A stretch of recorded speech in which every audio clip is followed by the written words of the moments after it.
I went clam digging today. I have 6 clams here to show you and some water, and I'm waiting for some water to come to a boil. I want to show you how to clean some clams and how to clean them fast. So I'll explain as I go. This is for any of those of you that blanch your clams and you don't cut them out of the shell. You blanch them. So here's some hot boiling water. Cover the clams. Takes about 15 seconds and then they'll split open. Next to it I've got cold water. And you want the clams to slip.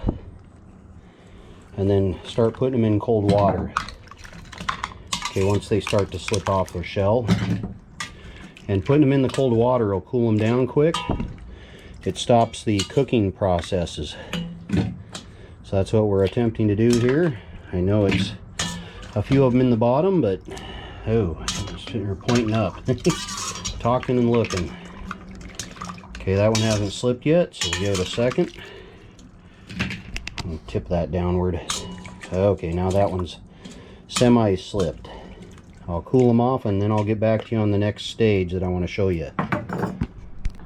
Now I'm taking them out of the cooling water, kind of draining them.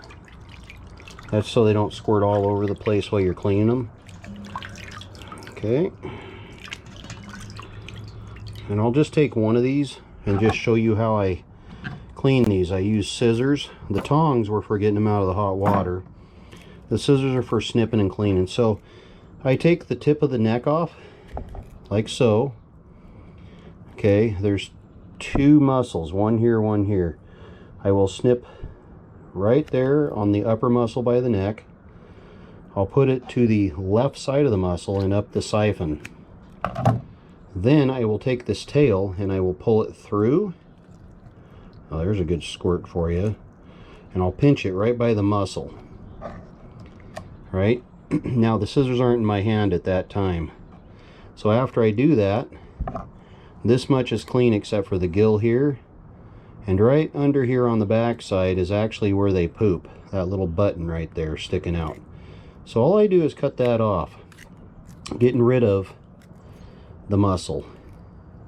And getting rid of the gills that are left over. I don't mind wasting a little bit of meat.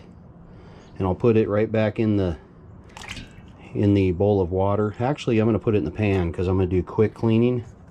The next thing I do is pick this one back up. Snip, snip. Once I've done that, I'm done with the scissors. Other people keep the scissors in hand and do it, so they only have one tool. Anyway, I scrape on one side of the tail, and then I scrape on the other side of the tail. And when I'm doing a lot of clams, you know, 30 of them, two limits, I will actually have a process, and I'm going to show you that quick process. So here are 2 clams done, or 1 clam done, and here's 5 more. I'm going to show you right now how to quickly, unedited, clean these clams quick. So just pay attention. I just set that clam down. Notice I'm not separating the tail. I'm just using the scissors to the quickest, efficient way I can.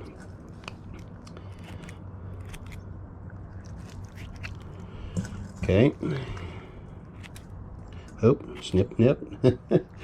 Sometimes I'm a little backwards, but that's okay. Now our limits right now are 15 clams.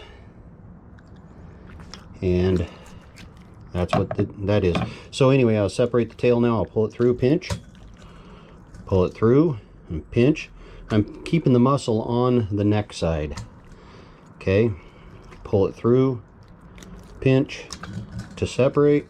Pull it through, pinch. Pull it through, pinch. Now I can take the scissors back. There's gill on that side. I just scrape it off with the scissors, and then I snip. Okay. Take, snip. It's okay with a little bit of gills on there. I get the tail, separate it, leave it there, like so. Again, the tail. This extra stuff in the middle is going to be all crab bait. All right, Hopefully you're following along with this. Anyway, when you're doing a bunch, you want to find the fastest and easiest way. And this is how I've learned to do it. Yep. And these were some nice sized clams. Okay. One more tail. Alright, so now scrape, flip it around. I have to go under this tail a little bit. There's some intestinal material, so but once I get this all done, then I give it a good rinse and it's all good to go. So I'm just showing you a little bit of something. By the way, I have an audience. Yeah, deer. That deer has been hanging around for 6 months here. It just feels very comfortable around here. We have a white lab. She's Snowball, if some of you have seen online or on the YouTube channel. And then we have some cats. And this deer is used to them all. Snowball, she keeps her distance. She doesn't go up and say hi, or this deer would run away. But yeah. There it is. Now, if you looked at the time on what it took me to show you everything, and you like the way of doing this, press like. Anyway, I'll get these all rinsed. If you want to see more of my types of videos, hit that notification bell. And if you haven't already subscribed to my channel, please subscribe. It'll go a long ways to help me make more videos. Look at that. I'm going to walk towards her. I'm 15 feet. Thank you for watching. She's cautious.